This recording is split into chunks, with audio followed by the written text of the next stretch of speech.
Hello, everyone. Welcome back to MLP Conspiracy, where I'm forced to relay whatever crazy ideas cross through Daga's head this time around. After that last episode, I'm honestly surprised we're still doing these. Anyway, I just want to stress that we don't want to get anyone too upset. Our goal is simply to share some of our personal headcanon with you. Although I wouldn't blame you for not believing any of it. If Daga had any actual evidence to support these theories, I wouldn't be calling them conspiracies, now would I? So, what's the theory this time around? I've got a theory that it's a demon, a dancing demon. Something isn't right there. I've got a theory, some kid is dreaming, and we're all stuck inside his wacky Broadway nightmare. No! This is a trap. I am not opening that can of worms. You hear me? The comments will tear me to ribbons for this. I'm using my Get Out of Conspiracy free card, so give me a new conspiracy this instant. I've got a theory, we should work this out. It's getting eerie, what's this cheery singing all about?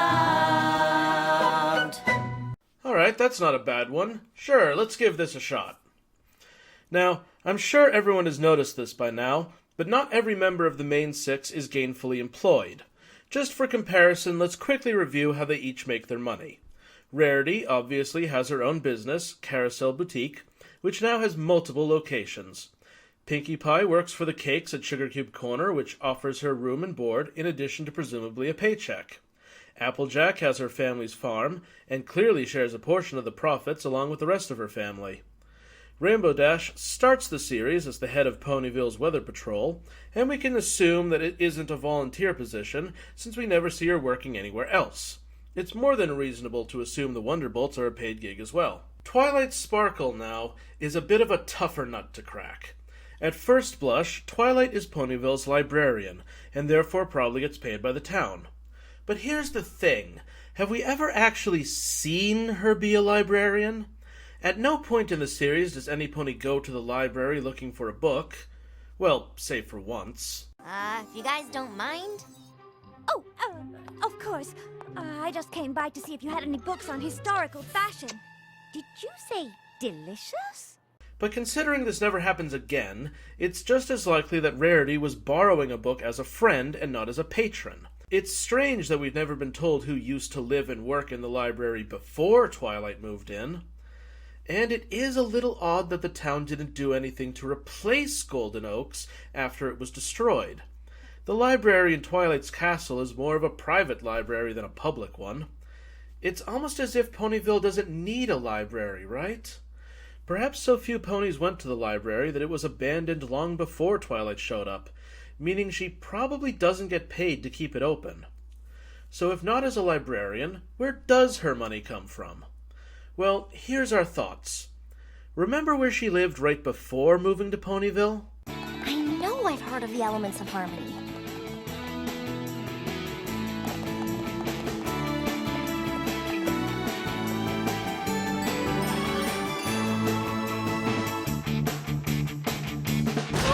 Spike! Spike! Spike? There you are. Quick, find me that old copy. There, right there. That window alcove. Look familiar to anyone? It's the same room from the flashback where she gets her cutie mark, before she gets into Celestia's school. And this bookcase her parents are seen standing next to is also familiar. There are a lot of little details like this if you look close enough. So this large tower? It isn't her dorm at school. That's the Sparkle family house. It's abandoned when we revisit it in Amending Fences, further evidence that this couldn't be a dorm room at Celestia's school, since no pony was assigned to it after Twilight left. Did her parents move up to better digs when their son married into royalty? Maybe. But what kind of ponies live in giant houses and don't need to sell said houses when they move away?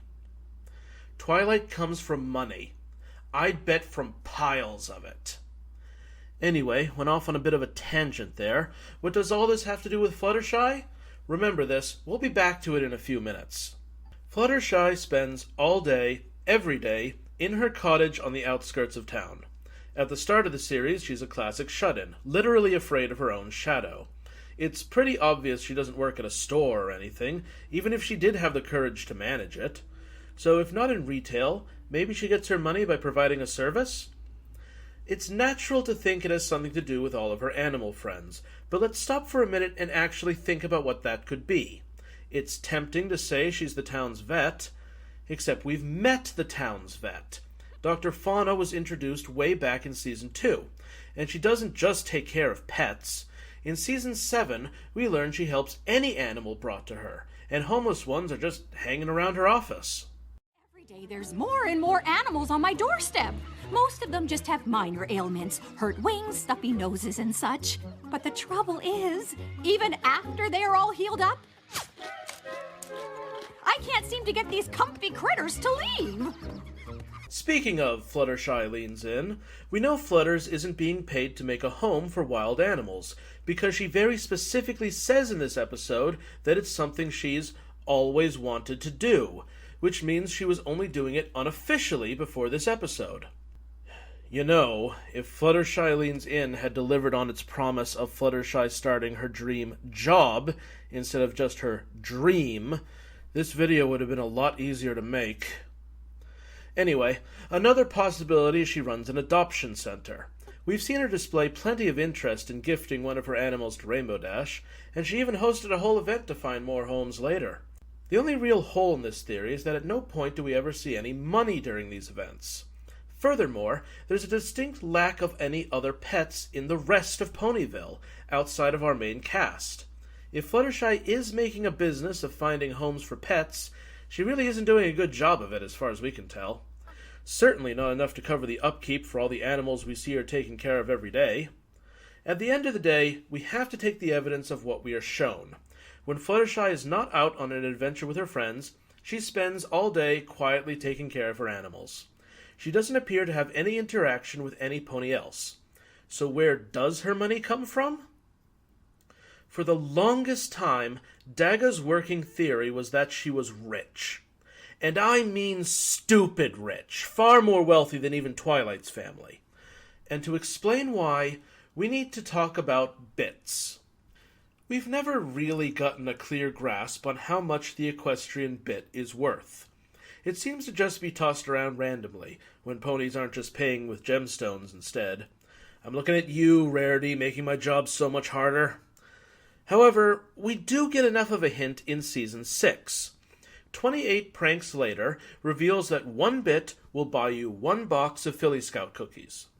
At the time the episode was released, the average cost of a box of Girl Scout cookies was $3.50, so we can infer that 1 bit is worth between $3 and $4. Seems like a kinda random number, but if we apply it to the rest of the show, it surprisingly holds water. Soren pays $7 for a whole pie, which is a little on the cheap side, but not too much. The best drink I've ever had was a glass of homemade root beer at a harvest festival, and it was just the best thing I've ever tasted. And I paid $8 for a glass of it, so 2 bits for a mug of Apple Family cider is spot on in my opinion. 3 bits, or $10 to $12, may seem much for a large beverage, but come on, we all know what convention prices can be like. $3 for a bundle of asparagus, $10 for a burger meal at a fair, $3 for a pastry. This is all around what you'd expect. The only real point that seems to stand apart is when Discord pays a mountain of coins for a teapot. No, I'm kidding. Of course I'm referring to when Fluttershy goes to the market, back in Putting Your Hoof Down. See, it's not just that she was willing to pay 2 bits for 3 tomatoes. I've been to farmers markets. Prices can get a little weird. And I'm perfectly aware that the sales pony was taking advantage of her because Shy was so vocal about needing that cherry. It's the fact that she was perfectly willing to pay 10 bits, or $30 to $40, for a single cherry. And she was still willing to pay that much, even after her friends outright tell her it's highway robbery. That's not the mindset of some pony who's counting coins. These are fixings for 1 meal, for 1 animal, and she's blowing more money than I've ever spent in a restaurant.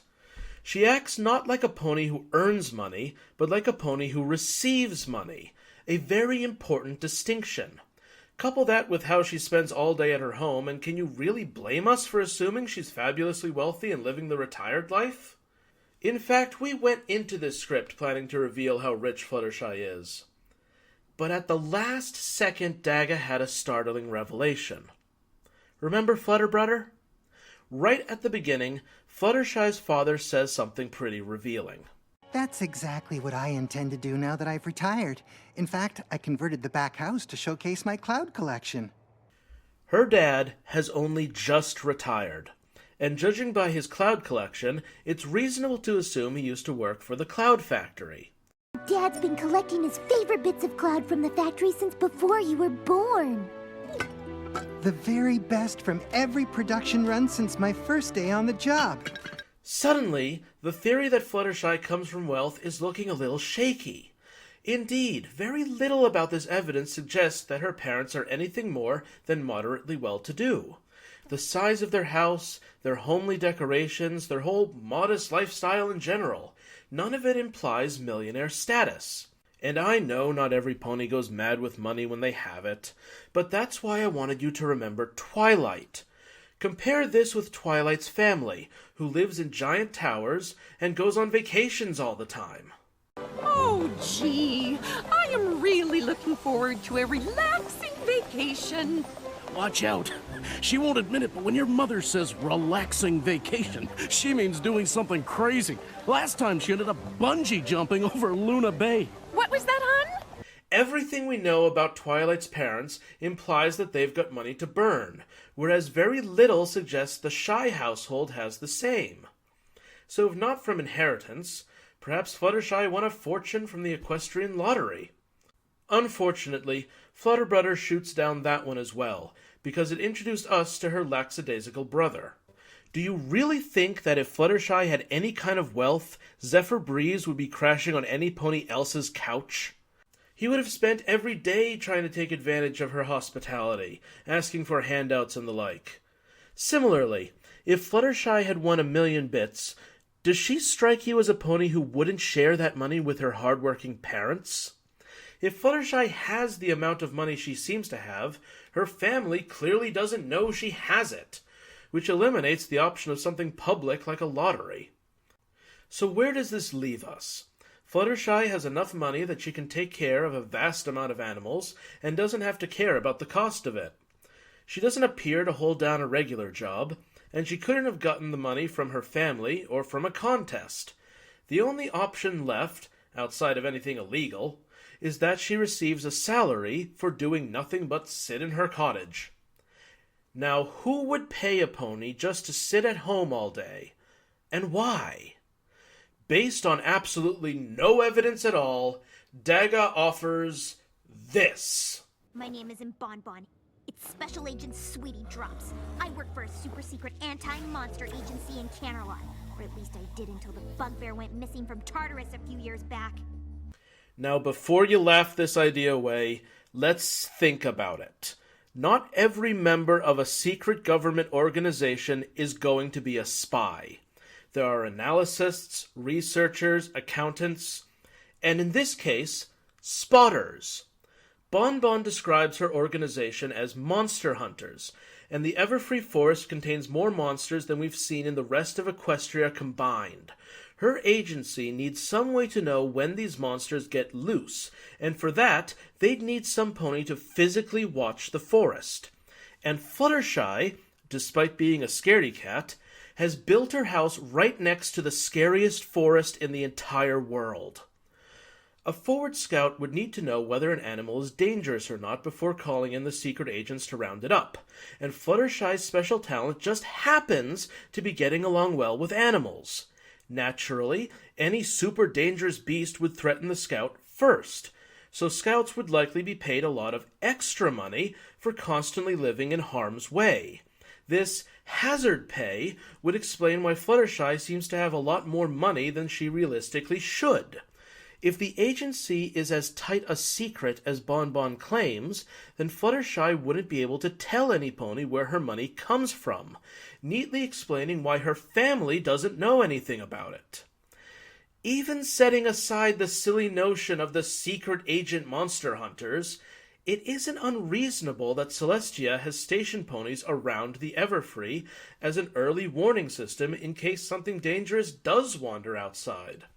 The princess is clearly aware about how dangerous the forest is, and setting up a perimeter of guards around it at all times would just cause the local ponies to be scared or panic. A few undercover ponies scattered around the border is enough to keep an eye on it, and who better for the job than ponies who are animal experts? There's even a good reason for why Fluttershy doesn't do any work for them now. When it escaped, we had to shutter the whole agency. Every last shred of evidence of the organization's existence was destroyed. Celestia demanded complete deniability. Without going into too many details, I've calculated that this puts the disbanding of the organization at just a little bit before Twilight arrives in Ponyville.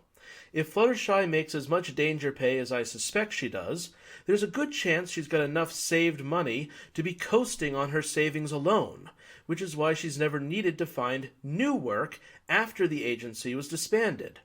This also gives us an interesting new insight into those panic attacks in Season 1, whenever she was dragged out on an adventure. Her job used to be to report on the dangerous creatures, and nothing else, not confront them herself. The purple protege of the princess showing up and giving her a magic stone to fight monsters is something she never could have predicted or prepared for, and now all of a sudden she's a field agent. For an idea that we literally came up with in a week, this fills in a surprising number of the holes. Well, what do you think? Has Daga hit the nail on the head, or is he just hitting his head on the wall? Share your thoughts in the comments below while I take a well-deserved break from this nonsense. Join us next time when I'll have to explain the long-winded timeline of Dinky Doo, young time traveler. Look at all the flashbacks, people. She's always there, always the same age. See you all next time.